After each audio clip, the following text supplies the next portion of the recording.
Carta aos Hebreus, no capítulo 7, do verso 26 ao 28. Carta destinada aos Hebreus. Não se tem certeza sobre quem seja o autor. Durante muito tempo havia uma maioria na igreja que achava que era ela de autoria de Paulo. Depois, as dúvidas aumentaram e eles resolveram deixar sem autor. Havia Bíblias antigas, quando você lia, você ainda encontrava aqui Carta de Paulo aos Hebreus, depois mudou. De modo que não é importante, na realidade. O importante é que o que aqui se diz é inegavelmente verdadeiro. Faz sentido com o Evangelho, faz sentido com Jesus, faz sentido com o amor de Deus. Tenha sido Paulo quem escreveu, ou Barnabé, ou tenha sido qualquer José desconhecido da Palestina, tudo que disse era verdade, de acordo com o Espírito do Evangelho revelado em Jesus. Olha só o que se diz. Numa linguagem sacerdotal, uma linguagem do templo, por isso a carta é chamada aos Hebreus, porque era o pessoal que tinha crido no Evangelho dentre os judeus e que tinha saído e abandonado o templo de Jerusalém, no que dizia respeito aos significados anteriores que eles atribuíam ao templo enquanto eram religiosos do judaísmo. Mas agora entendendo que aquele templo era uma grande cenografia de inspiração de natureza espiritual e psicológica, mas não passava disso, de que a geografia onde ele estava construído não era santa, mais santa do que de qualquer um outro lugar. Agora que supostamente eles tinham entendido que o único santuário que Deus habita não é feito por mãos humanas, mas é o coração, é a consciência da gente, se esperava que eles prosseguissem adorando a Deus em espírito, em verdade, em dilatamento de percepção. Mas o que aconteceu foi um retrocesso. Eles voltaram atrás. Depois de 8, 10, 12 anos de caminhada, eles começaram a querer as seguranças psicológicas e rituais da religião. Então, os que habitavam a região do templo em Jerusalém, que queriam recorrer outra vez e recorriam à prática de sacrifícios, de bodes e de touros e de pombinhos, a todas as práticas das festas judaicas, as barganhas, as oferendas, a tudo o que se tinha instituído antes na lei de Moisés e que tinha sofrido uma quantidade imensa também de acréscimos dos religiosos e da tradição dos anciãos lá em Israel.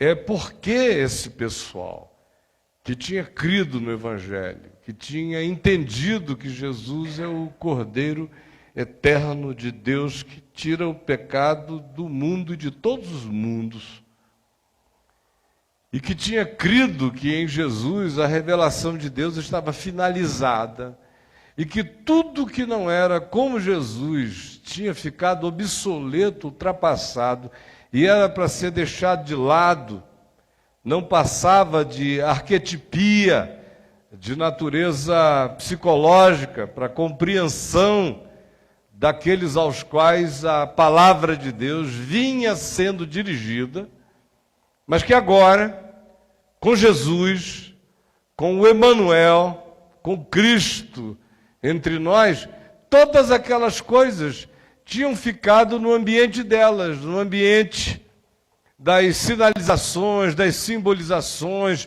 dos tipos, das alegorias, das metáforas, das imagens imediatas que queriam significar, simbolizar e projetar sentidos maiores. Mas uma vez que o sentido maior, único e absoluto, que era Cristo, tinha se manifestado e se encarnado, todo aquele arcabouço inteiro tinha caído em obsolescência. E agora tudo que se tinha, e tudo que se precisava, e tudo que se necessitava, não só judeus, mas seres humanos de qualquer outra cultura, civilização, entendimento, percepção, era saber que em Cristo tudo tinha sido feito, que na cruz tudo tinha sido pago, que toda dívida humana estava quitada, não para que nós nos entregássemos ao pior de nós mesmos, mas para que, suspensa a neurose da culpa com a sua angústia que não nos sara, a culpa não nos sara pela culpa daquilo que nos faz tropeçar mais e mais naquilo que nos faz sentirmos-nos mais culpados. Ao contrário, a culpa é apenas uma exacerbadora daquilo que ela própria virá a sofrer, daquilo que ela própria virá a dizer: por tal coisa me fiz culpado. Suspensa a culpa. Todo ser humano, quando de fato entende que Cristo pagou, que está pago, suspensa e tirada a culpa, não se instala a licenciosidade permissiva no ser, mas uma gratidão que quer criativamente andar na busca de se tornar semelhante a Deus em Cristo como homem. Esse é o milagre simples do Evangelho, para se realizar em qualquer lugar da terra. Só que aqui, esse pessoal, a quem essa epístola é dirigida, chamados eles de os hebreus, ironicamente, estavam voltando atrás. A palavra hebreu significa aquele que anda, caminha. É um andarilho, adpuru, é o que cruza fronteiras. É o cara que está sempre saindo do conformismo e entrando numa terra prometida, numa Canaã existencial. Não tem medo de tomar posse do que lhe está reservado. Esse é um hebreu. Etimologicamente, essa palavra definia esse espírito andarilho desinstalado, crescente, aumentante na alma. Por isso eu disse que é um sarcasmo botar o nome dessa epístola de aos Hebreus, porque os caras são os retrocedentes, são os que estão voltando atrás, estão fazendo moonwalking em relação ao Evangelho, estão lá matando agora touros, cabritos, voltando ao primitivismo da percepção. Aí se escreve a epístola aos Hebreus dizendo a eles: será que vocês não entenderam nada? Por favor, vocês não compreenderam que voltar para isso é voltar para o primitivismo, que essas coisas eram blade da nossa infância espiritual, que isso era ioiô, era bolinha perereca para jogar, para a gente se divertir, que isso era vôlei de praia. Vocês não perceberam que isso aqui era balão de gás da religião para distrair as crianças? Mas que em Cristo a gente virou homem. No Filho do Homem, a infância da consciência termina. Como é que vocês podem, depois de Jesus, pensarem que o Criador de todas as coisas vai fazer remissão de pecados se você matar uma pomba? Se você matar uma ovelha, um gado, um boi? Já na antiguidade, antes de Jesus, ele estava dizendo o tempo todo: o que eu quero não são sacrifícios, mas é que vocês pratiquem a misericórdia. E agora, depois de tudo explicitado por Jesus, e sendo o próprio Jesus aquele que faz a finalização absoluta dessa era de representações, E Ele próprio é a encarnação e a plenitude de tudo, e paga de uma vez para sempre, por qualquer que seja a culpa, o débito, a angústia, a neurose, a aflição de ser dos humanos, para que todos nós tenhamos igualmente a chance de vivermos como homem, com a cabeça para a luz, sem medo de Deus. Sem as angústias das crianças que fogem de trovões e de relâmpagos, e apavoradas de uma insegurança de tudo e de todas as coisas. Pois bem, por isso se escreveu essa epístola, para chamar esse pessoal para o Evangelho. Saiam daí de trás, voltem a ser gente consciente. E aí eu passo a ler os versos que eu pedi para vocês verem, e acho que agora eles vão ficar mais claros na mente da gente. Eu posso até ler e terminar, porque a compreensão vai ficar simples, se não vejam. Com efeito, Hebreus 7, 26, com efeito, nos convinha ter um sumo sacerdote, assim como este, Jesus, é dele que se está falando. Ou seja, santo, inculpável, sem mácula, separado dos pecadores, no sentido de que foi tentado em todas as coisas a nossa semelhança, mas sem pecado, e feito mais alto do que os céus, do que principados, potestades, poderes, dimensões, camadas e camadas dimensionais. Ele está acima de todas as camadas dimensionais. Porque, subsistindo em forma de Deus, não julgou como usurpação ser igual a Deus, antes a si mesmo se humilhou e se identificou com a pessoa humana, tornando-se obediente até a morte, e morte de cruz, pelo que lhe foi dado o nome que está acima de todo nome. Foi exaltado acima de todo principado, potestade e poder, para que ao nome de Jesus todo joelho se dobre e toda língua confesse que Jesus Cristo é o Senhor, para a glória de Deus o Pai. Foi feito mais alto do que os céus.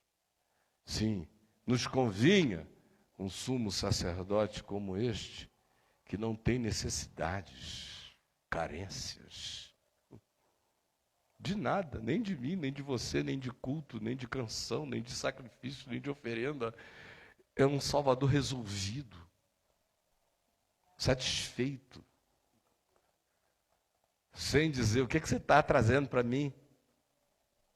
É Cristo, não é Macedo. Nem é cristão, no sentido do cristianismo, das cobiças, das demandas. Ele está satisfeito.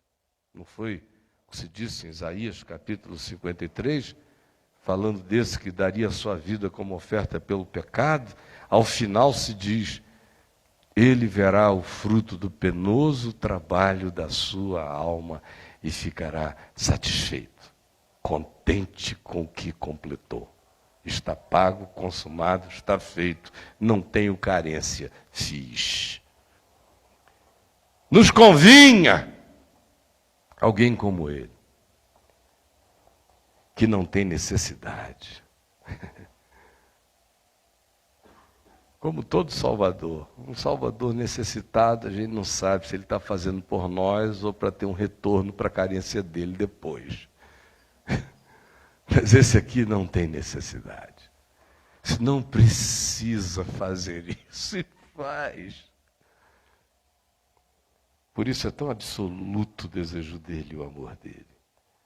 Sim, não tem necessidade de nenhuma natureza, especialmente essa, aqui expressa, conforme a dos sumos sacerdotes de Israel, do templo antigo, ou de qualquer sacerdote, dos profissionais da representação de Deus aos homens, que são todos os grandes carentes e necessitados de tudo, ele não tem necessidade, todavia.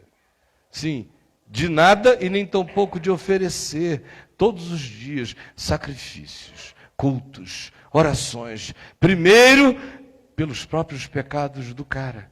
Como eu que subo aqui, venho pregar, e que não sou sumo sacerdote de ninguém, nem atravessador, Deus me livre. Mas só porque eu venho ensinar o Evangelho, primeira coisa que o meu coração busca é estar em harmonia, em consonância sincera com o que eu vou conversar com vocês.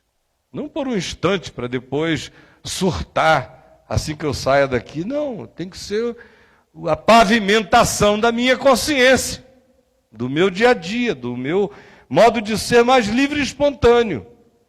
Mas primeiro, eu tenho que lidar com os meus próprios pecados, para poder depois ministrar a palavra de Deus aos outros. E eu não sou um sacerdote. Eu estou em Cristo. Nós todos temos um único sumo sacerdote. E quando a gente ganha a consciência do Evangelho, os sacerdotes acabam na nossa vida. Nós somos sacerdotes de nós mesmos na presença de Deus e temos a Jesus como único sumo sacerdote, nos mediando diante do Pai, e ninguém mais fica no caminho. Mas aquele que nesse mistério no passado assim se oferecia ou era chamado para ser sacerdote, primeiro tinha que se oferecer oferendas pelos seus próprios pecados e depois pelos do povo. Mas nós temos um que não tem necessidade disso, porque fez isto uma única vez na cruz, quando a si mesmo se ofereceu. Porque a lei constitui sumos sacerdotes a homens sujeitos a fraquezas, mas a palavra da promessa eterna de Deus, que veio depois da lei dada aos homens, foi nos dada depois dela, por isso revoga a lei, constitui o Filho de Deus como único sacerdote perfeito entre nós e Deus, para todo sempre. Amém. Nos convinha, portanto, ter tal sacerdote. Aí você diz, mas o que você de fato quer nos dizer hoje à noite? Como se eu não tivesse dito nada ainda. O que eu quero é uma coisa muito simples. Na realidade, gente, toda essa linguagem que a gente lê aqui de templo, sacerdote, oferenda, sacrifícios, isso e aquilo, deixam a mente de pessoas como nós, obrigado, profundamente limitada, porque essa é uma linguagem que não representa necessariamente qualquer coisa concreta, real no mundo espiritual. Por exemplo, querem ver como não representa?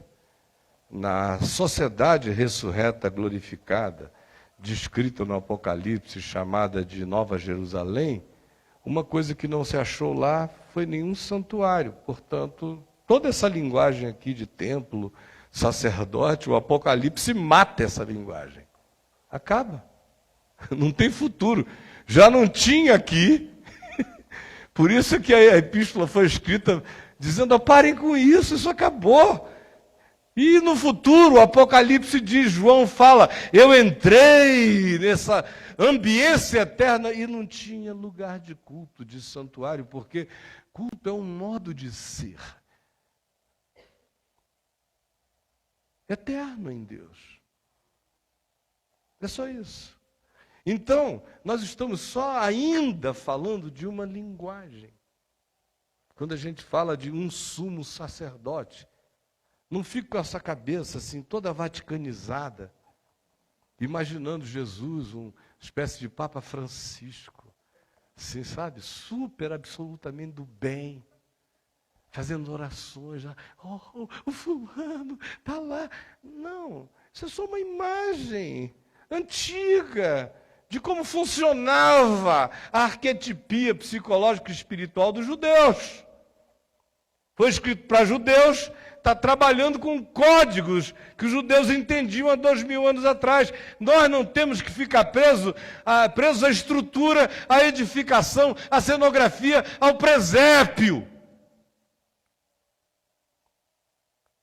Em síntese, a única coisa que está dita ali é o seguinte: esquecida a cenografia e o presépio, o que se está dizendo é: nenhum homem precisa de nenhum mecanismo, nenhum sistema, de nenhuma natureza, de nenhuma mediação, de nenhuma mecânica, de nenhuma alquimia, de nenhum conjunto de verdades, de nenhuma sistemática, de nenhuma construção elaborada por mestres da mente, ou por sacerdotes, ou por filósofos, ou por pensadores. Ninguém precisa de nada disso. Jamais se precisou e nunca se precisará.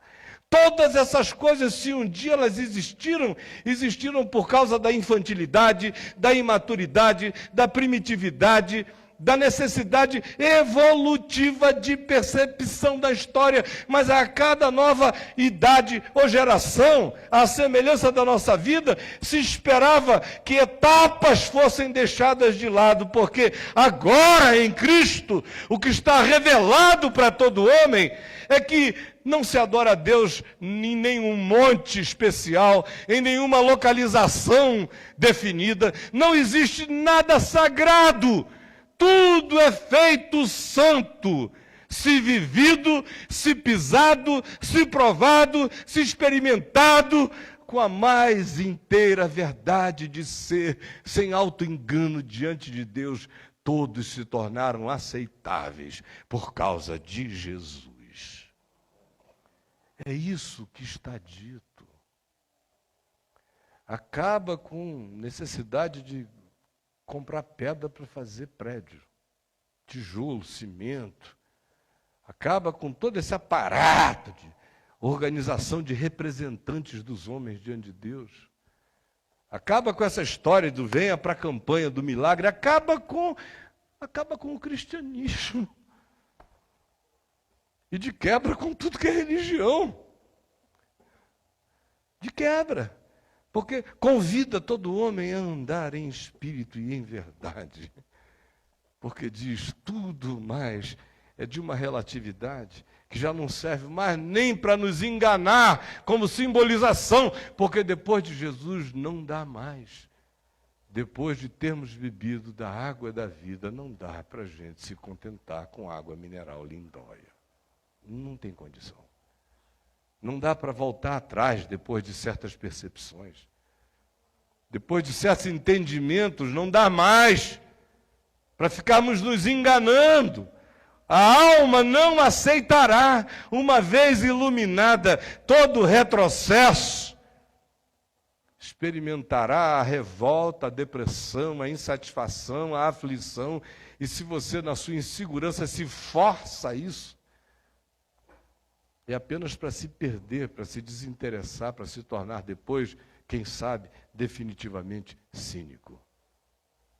Eu estou dizendo isso a você porque a gente vive numa época de Fred Flintstones convivendo e trabalhando junto aos Jetsons. Idade da Pedra e futuro estão presentes toda hora na mesma sala. Eu vejo pessoas que têm uma cabeça, parece que saíram da Idade da Pedra. Se for evangélica, é mais normal ainda ser uma pessoa da Idade da Pedra, que você não consegue acreditar que aquele ente existe com aquelas convicções, brigando por aquelas coisas, querendo matar por aquilo ali. Você diz, meu Deus, essa pessoa existe, olha só como é que ela está. É chocante, é triste, é pavoroso. Ao mesmo tempo, você tem outros que, se pudessem, fariam o seu ninho no planeta novo, que foi descoberto essa semana, já mudariam para lá daqui a mais um tempinho. 500 anos de viagem. Então, enfim, se pudessem, iriam. Quase que, se conseguissem se robotizar inteiros, se androidizarem, estão orando, pedindo ao Eterno que a Google crie logo a sua lente Google, para ficarem conectados igual os idiotas. Enfim, a gente habita, esses polos estão aqui à nossa volta o tempo todo. Agora, apesar disso,